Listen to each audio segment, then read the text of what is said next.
tech decks. Did you guys call them tech decks, by the way? Did you call them tech decks? These things? You did? Okay, listen here. Everybody...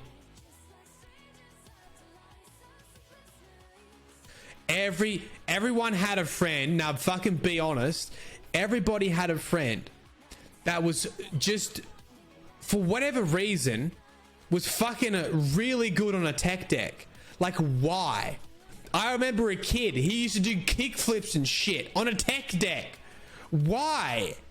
Why did you choose to put all your skill points into a tech deck? Now, be honest.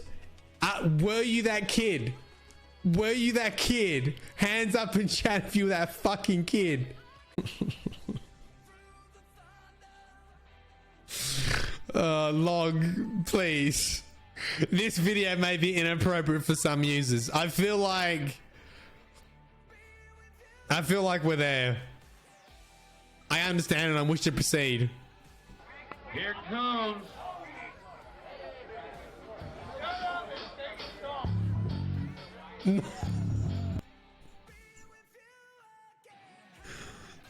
Log, no.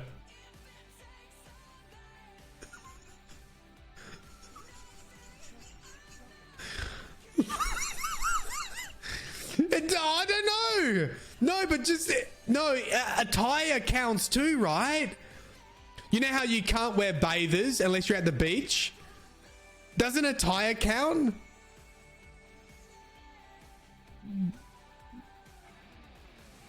I'm pretty sure attire counts. Like, I can't go and put on bathers right now and say that, well, they're just bathers. I played it on my last night. Chat, do we say yay or nay? Ooh. Oh, God. Oh, muted line. Oh, wow. Flying out. You go, whoa, I can't even keep up. How do I go fast? Sleeping Shaxx! How do I go? Fuck! Oh my God, pancakes, you are fucking, what? Oh my God!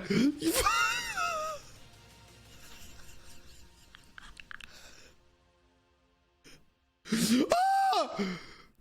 See ya, whore! Get wrecked! Holy shit, this is a funny one. Mr. Hartley and Mr. Pancakes. Yo, this thing boosts you. Holy shit. I think I went flying off. There, you are so far ahead. Oh, Aaron! Aaron! Oh! Aaron! Fuck! No!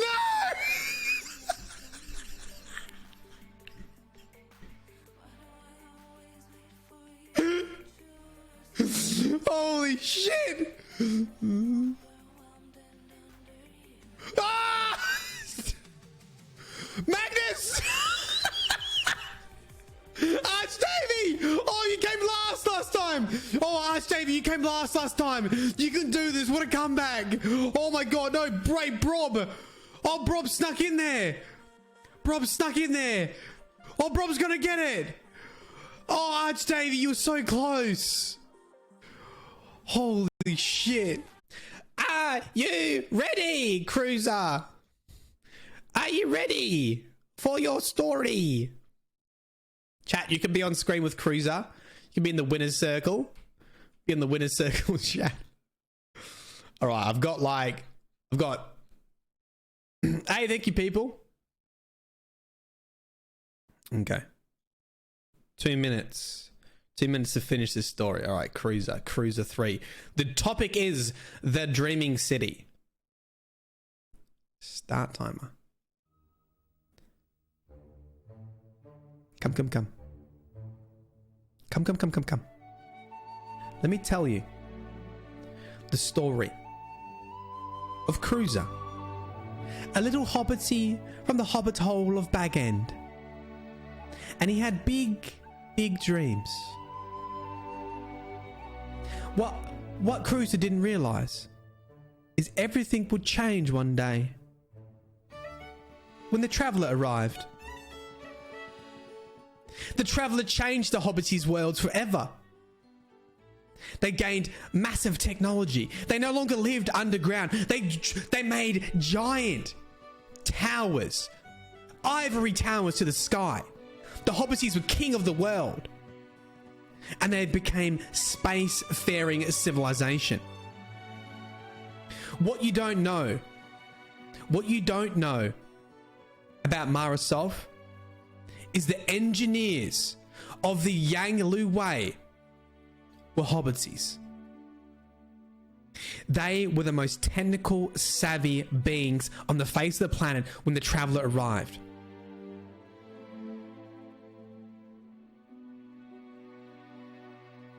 And Marasov, she saw the darkness coming. She wished herself into the void. She threw herself from the Yang Lu Wei on the 30-kilometer tether into the darkness. And from that was created the original Dreaming City, the awoken homeland.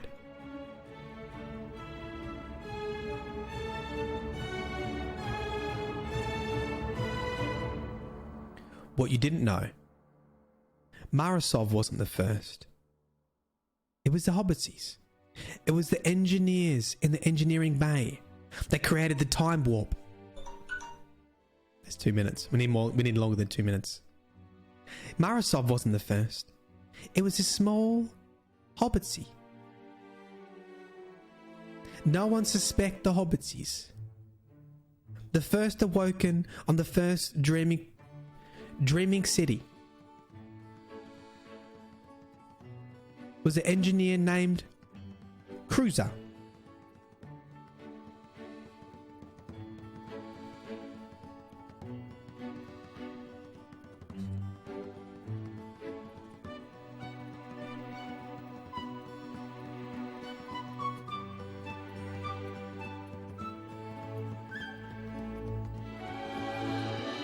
Welcome, Cruiser, to the winner's circle.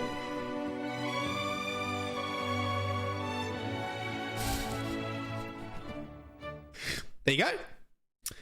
There is your personalized lore story.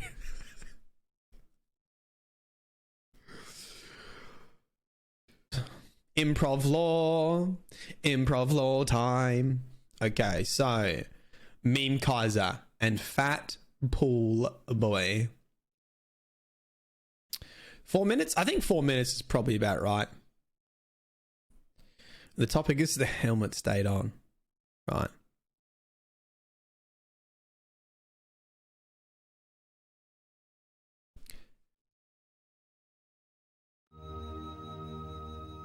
Come.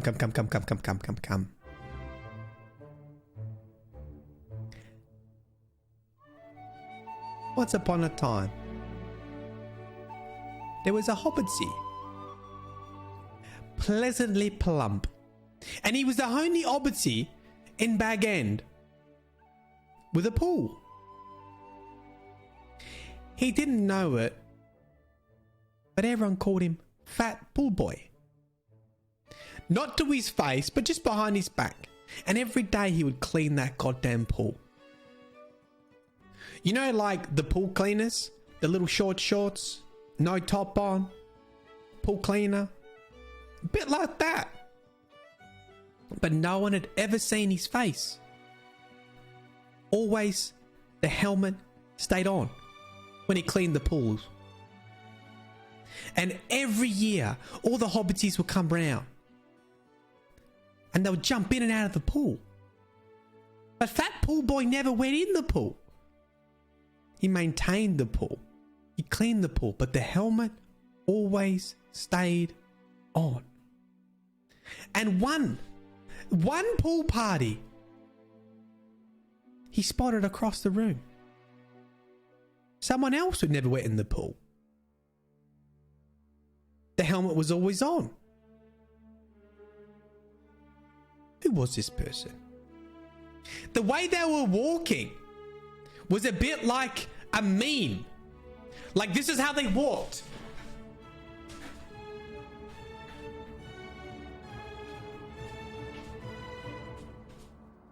And Fatpool Boy was like, that person's like a king of memes. That person's like a meme Kaiser, a meme king.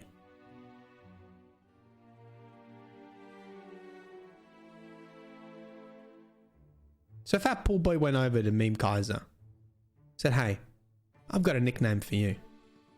Memekaizer. Meme King.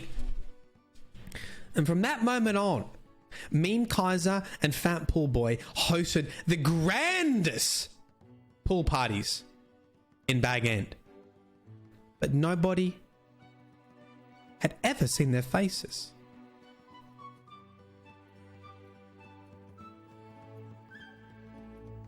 One sunny afternoon, after the pool party was over and everyone had gone home, Memekaizer looked at Fatpool Boy and said, I really enjoy your company.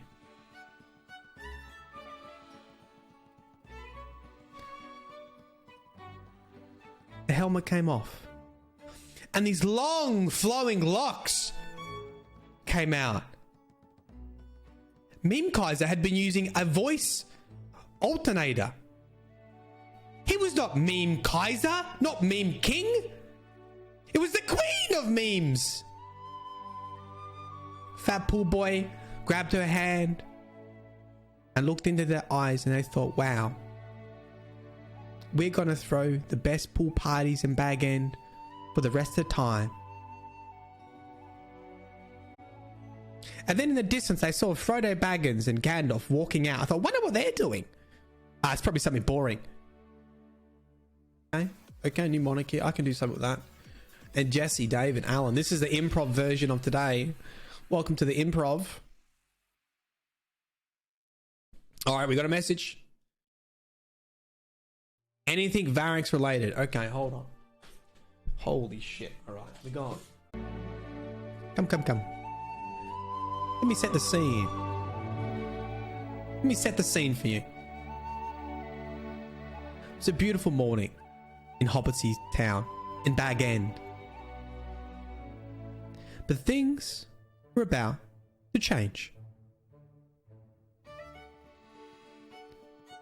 One time, this cart pulled up, ornated, white and red and gold.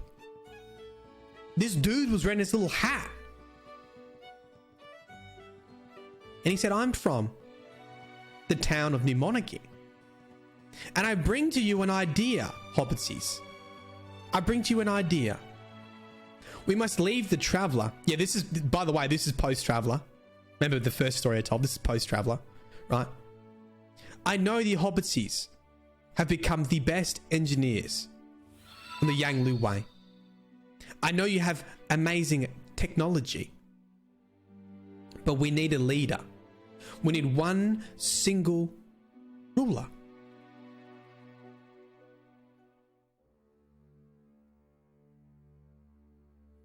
Brobb did not like this. Brobb did not like the sound of this new monarchy. For he wanted to be king. King of Law Hobbitses. King of Bag End. One true ruler of them all. King Brobb. So Brobb hatched a plan to get rid of this new monarchy. Get rid of this creator. But he wanted to hatch a scheme first. Let New Monarchy do the work. Let them convince everyone that there must be a true king. Let them climb higher and higher. And then Brobb would strike. And be the king of Bag End.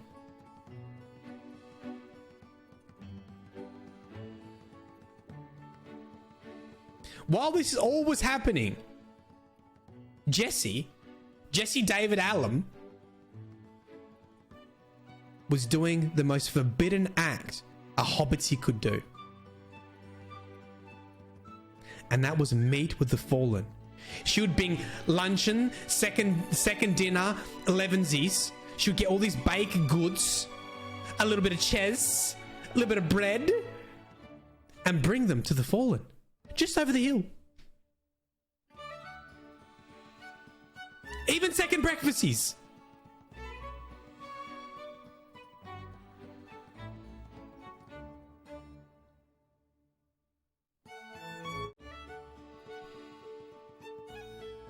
And amongst the Fallen, there was one interesting dude with robotic arms. Beep, beep, beep. Varix was his name. And Varix says, I've been hearing there's a coup. I hear King Brobb wants to take the crown of the new monarchy. And Varix told this to Jesse. We must stop him. He will destroy the town of Bag End.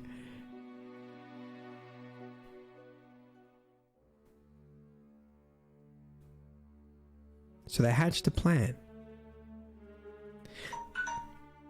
Shut up, timer. This is a good story. They hatched a plan. Jesse and Varix. They hatched a plan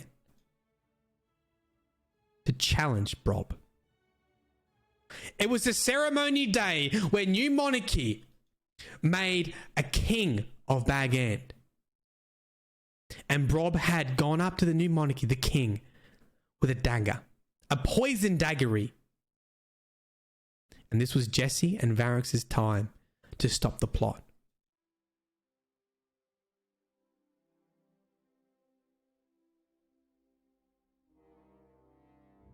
With the help of Varix,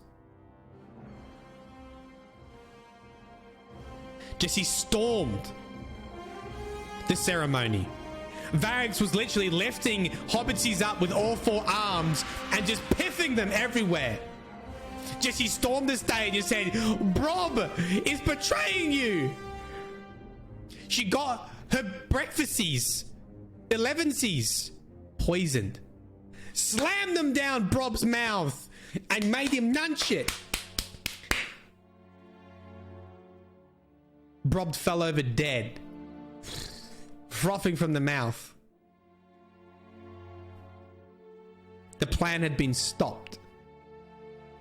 The Bag Ends had been saved, and all the Law Hobbitses realized it was not a good idea to have a single king. Never again would they support New Monarchy, and they were banished from Bag End.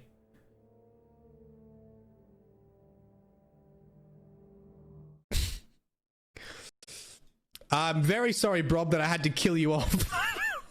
Let's hope you never win again, because then I'll have to give you a resurrection story.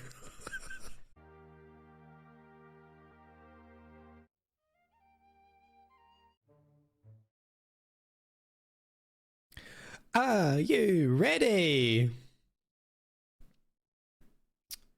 So the topic is law improv time. The topic is Andal Brask. The winner is Damascus.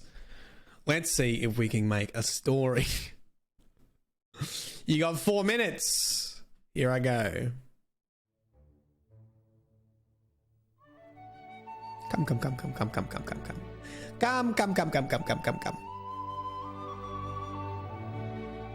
Bag End. Home of the Hobbitses. And in one far corner, there was a Hobbitsy. Damascus. Damascus was a bit shy.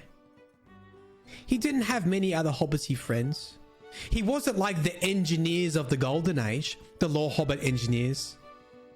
And in fact, he was never invited to Fat Pool Boy and Memekaiser's pool parties. Damascus spent a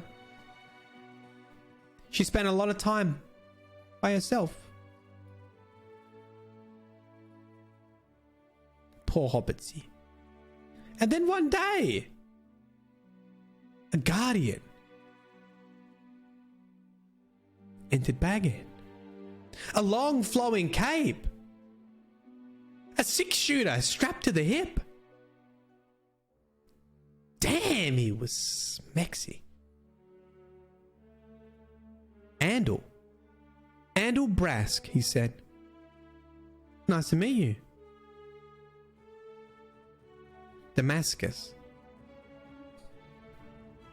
They became best of friends. Andal pulled her out of her loneliness. And they would spend every evening on one of the nice roaming hills of Bag End. Having breakfast, 11sies, second breakfast. Baguette. Ches. Bestest of friends. Until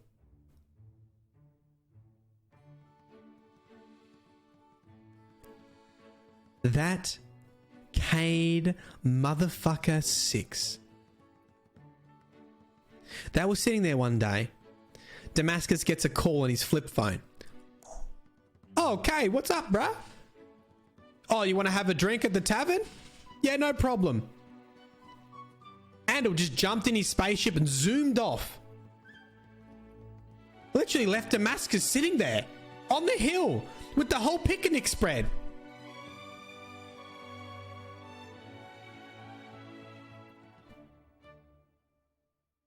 What the fuck?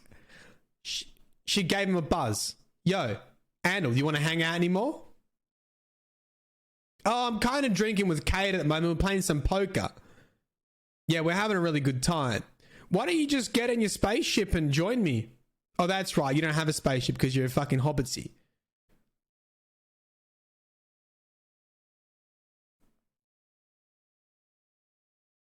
Poor Damascus.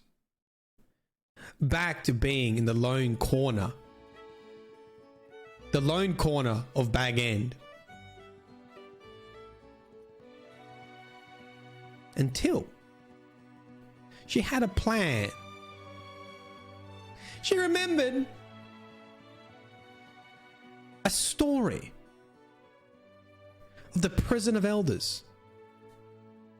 And she remembered Varix, the prison warden who had thwarted...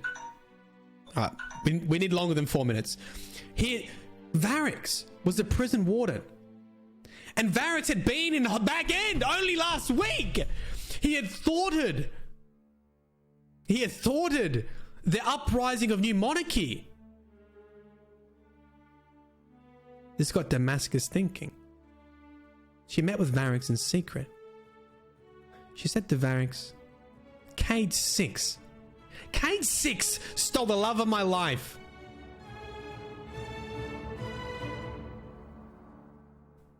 Organize a prison break.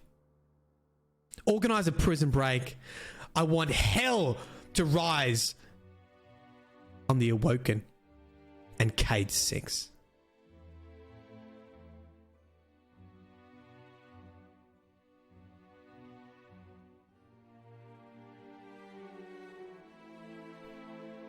Yeah, I know the timelines are all fucking off because Andal Brask should already be dead, but just pretend he's still alive, okay? Years later, Varix, the prison break. Varix remembers the pain and suffering of Damascus, organizes the prison break. News breaks on the flip phone. Damascus, I've done what you've wished. You've been living alone for centuries. Cade 6 took away the first love of your life. And guess what? I took away his life. You're welcome.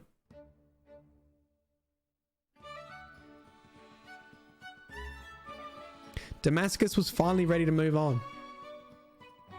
Andal Brask was dead. Cade 6 was dead. It was time to let go of hate. How is this happy music? It was time to... I'm making it happy. It was time to let go of hate. She had realized that the only way she was going to get over and let this go was to join the pool party.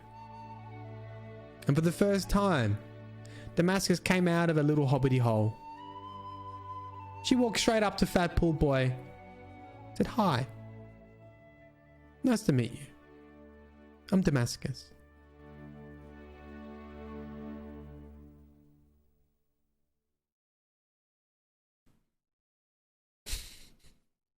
Wow.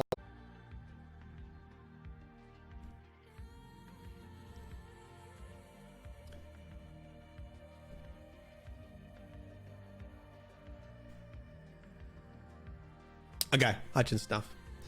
I can't promise you that you remain a he because we've had a couple of plot twists recently, but... Okay. Oh, I have no idea what I'm going to do this. Shaxy. And your name's Hutchnstuff.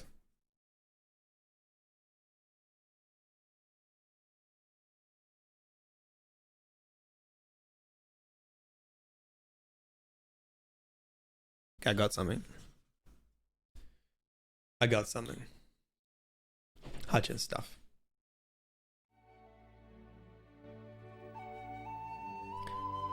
Come, little hobbitsies. Gather round. Let me tell you a story about Bag End,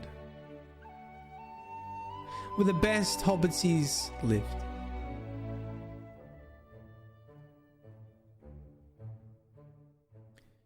This was a time of the Golden Age. The Traveller had already given magnificent powers.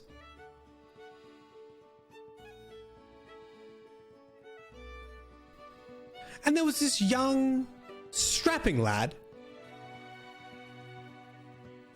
Had a helmet, 2 horns. Often people would pass through Bag End on their way to other areas, other civilizations. It was a golden age. Bag End was hardly rolling hills anymore. Skyscrapers, technology. This strapping lad came through. Always wore a helmet. 2 horns. He looked like a specimen of a man. And the reason why he visited Bag End was known for being not only the most gentle hobbitsies, but everyone knew if you fucked with a hobbitsie in Bag End, you got fucked up. Fucked up. So Shaxx visited Bag End. Actually, it wasn't Shaxx. We don't know his name yet. Visited Bag End just to see what was up with Bag End. See if he could find the greatest fighter in Bag End. And he heard a whisper that there was an almighty hobbit who stood feet amongst the other hobbitsies. He was 4 foot tall. Average hobbitsie is like 3.5.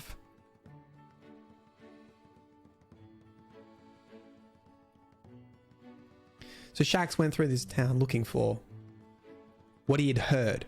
The name on the wind that he heard. Hutchnstuff. Hutchnstuff? What kind of name is Hutchnstuff, he thought.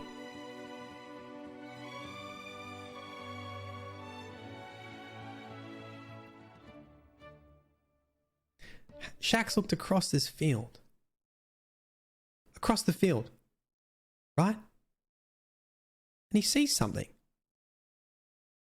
Not quite a man. Not quite a hobbit. Just standing in the middle of the field.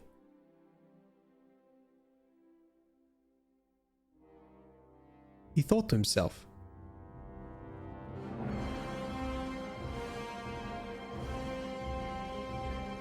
that's got to be Hutchnstuff. That's got to be Hutchnstuff. He's the biggest hobbitsie I've ever seen. I'm going to challenge him. I'm going to challenge Hutchnstuff to a duel. Duel.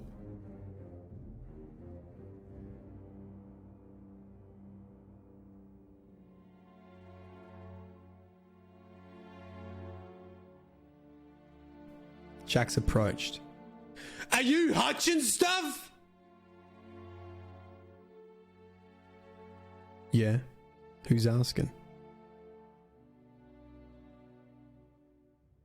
I heard you're the best fighter in Bag End. I challenge you. Bring it, bitch. Before Shaxx could even place a foot forward, Hutchnstuff had done an almighty front flip. He had grabbed one of Shaxx's horns and using his fucking pleasantly plump momentum, he like flipped Shaxx by his fucking horn, and Shaxx smashed into the ground. The horn snapped off. He grabbed the fucking horn and he shoved it into Shaxx's mouth and said, you know why they call me Hutchnstuff? Because this is my fucking move. The Hutchnstuff. Where I flip you by your fucking head, then I put a fist in your mouth. Many years later, many years later, Shaxx would be killed, revived as a guardian, and still to this day, Shaxx can be seen with only one horn. No one knows, no one can remember the story of how Shaxx lost his horn. But the centuries-old Hutchnstuff that sits at the back of Bag End with his pipe, smoking, he knows the truth. Hutchnstuff taught Shaxx everything he's known. Shaxx's crucible DNA was from the lessons that were learned on that field today. And that's the story of Hutchnstuff.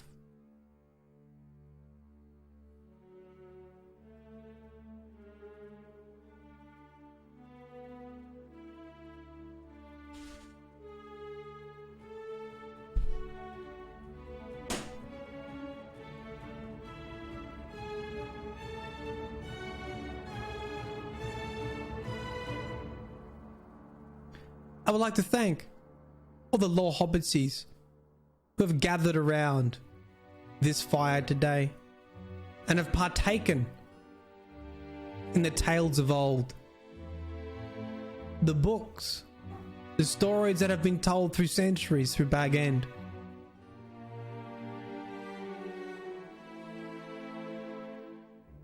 And I hope you have a fantastic day.